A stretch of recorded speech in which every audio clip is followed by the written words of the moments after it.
¿qué está pasando en Colombia?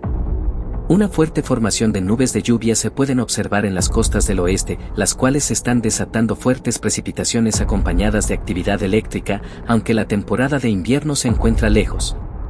La actividad de lluvia se ha visto muy activa en toda esta región, estaremos muy atentos a todo lo que suceda en esta temporada de invierno 2025. Les invito a suscribirse a nuestro canal y activar todas las notificaciones.